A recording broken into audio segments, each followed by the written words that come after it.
Like, look at the angles in here, going up. Yeah, incredibly straight.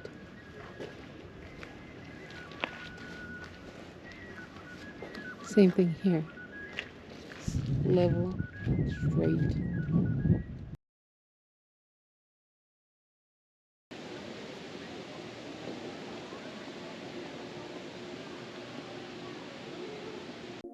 Hello everyone and welcome to Destination Penguins. We are Jarek and Agnieszka traveling to the bottom of South America in our van Mundo. In 2023, we left our American lives behind and embarked on the journey south. Life is short, world is beautiful, and we want to make memories for a lifetime. So join us on this journey as we publish the highlights on YouTube. We are about 1 hour outside Mexico City in a town called Teotihuacan, where there are pre-Aztec, I believe, pyramids. They are from the beginning of the millennium, or on the cusp of the millennium, I believe, but we're going to learn a little bit more today. We're going to visit all three pyramids: Pyramid of the Sun, Pyramid of the Moon, and Pyramid of this Feathered Serpent. I think it's called Quetzalcoatl. Quetzalcoatl. And so we're going to spend a whole day at the pyramids, and tomorrow we're planning on going to Mexico City for a few days.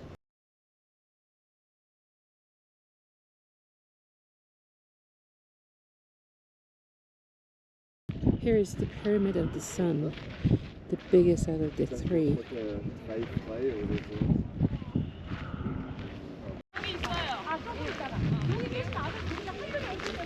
Avenue of the Dead.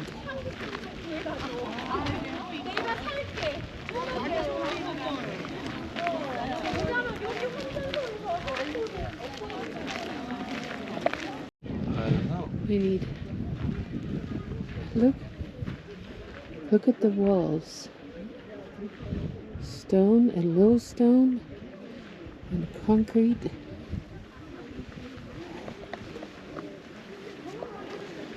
And then beautiful. The history of Teotihuacan started around a year zero, and by the year 350 CE, it was one of the largest cities in Mesoamerica with 125,000 inhabitants. Teotihuacan was a multi-ethnic city. The speedy growth was due to the migration of people from the areas of erupting volcanoes looking for a safer place to live. Between a year 250 and a year 350, all three pyramids were constructed.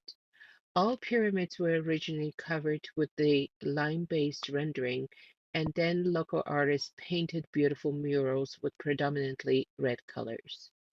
The wealth of the city is attributed to the large obsidian mine nearby. The city fell into a decline around year 750 CE due to migration to other cities in the area.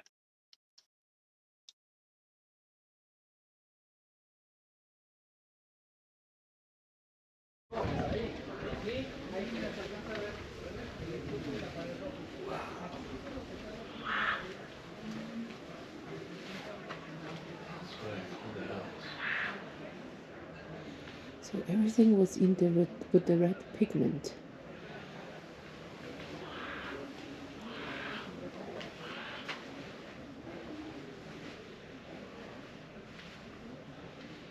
So these are the only murals that survived.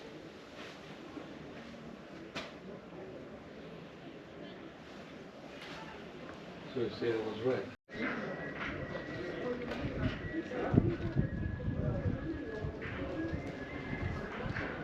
Like looking. The design of the walls, it's interesting because it has big rocks and then it has a smaller rocks in between where the mortar is, and it makes it prettier than just a plain stone wall.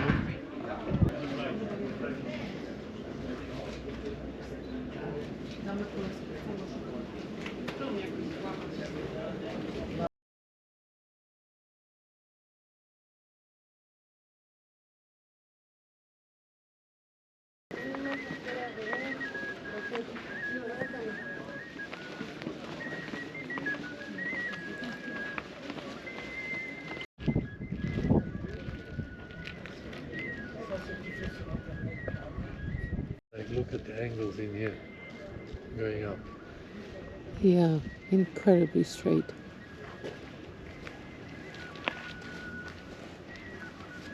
Same thing here. Level, straight.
And here's the third and the smallest pyramid. It's called the Feathered Serpent.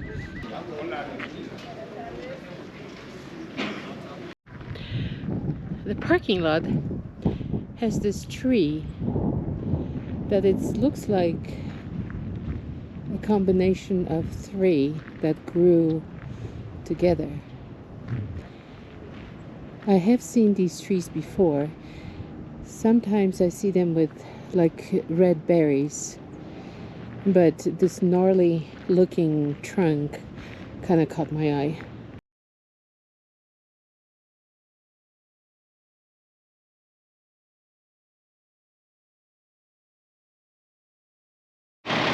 We are outside our gates of our campsite waiting for the bus to come. Hey, this is Aldo. Aldo is going to accompany us to go to Mexico City. He and his father own the campsite that we're staying. And yes, this is it. There is the bus that it's coming. We're going to Terminal Norte. Son 80 pesos.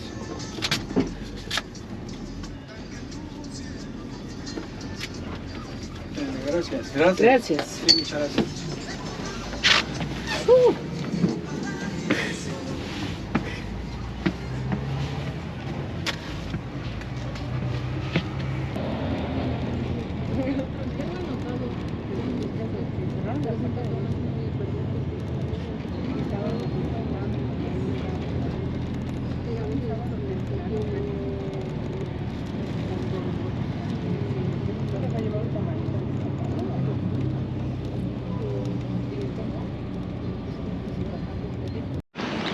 Okay, going to the metro now.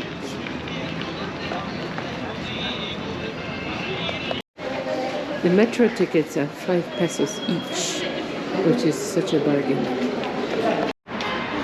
Here's the metro card. Looks quite pretty. And we have one card for 2 people. It's kind of interesting. And that's how it looks in the back.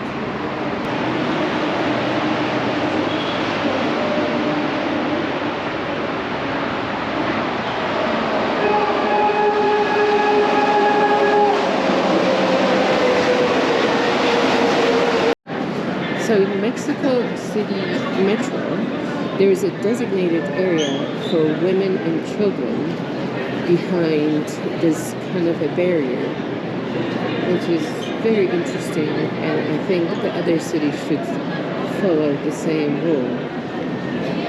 It makes it so nice and safe.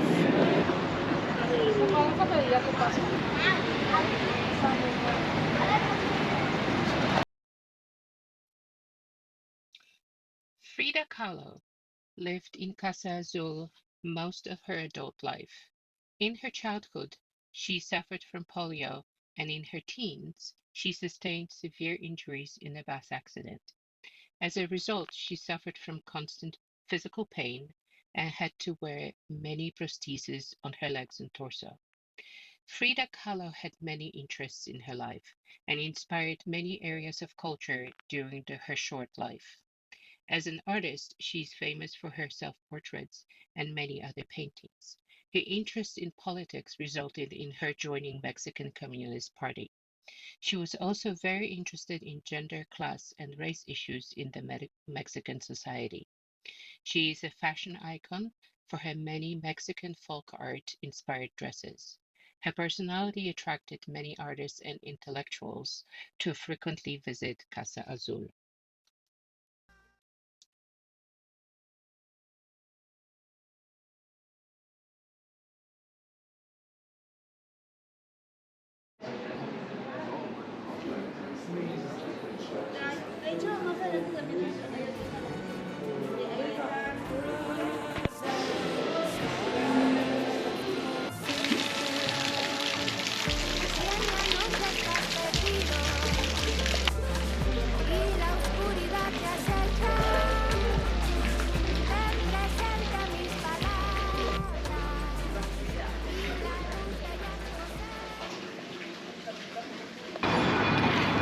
This morning we go into the Museum of Archaeology in Mexico City, but to get there we can cross Bosque, which is one of the nicest parks in the area, because the museum is located in one of the edges of this massive park.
De llaveros, vainilla, bolsitas. Danza de los Voladores in English is the dance of the flyers. It is a pre-Aztec ritual. 5 dancers climb 30-meter pole, and 4 of them circle the pole descending to the ground. The 5th person stays on top and plays the flute. The ritual is asking gods for rain.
In this episode, we traveled south to Mexico City from Grutas Tolatongo. First, we arrived at the pyramids Teotihuacan, where we visited the amazing structures. We left Mundo on the campsite there and then took a bus to go to Mexico City, where we stayed in a hotel for a few days.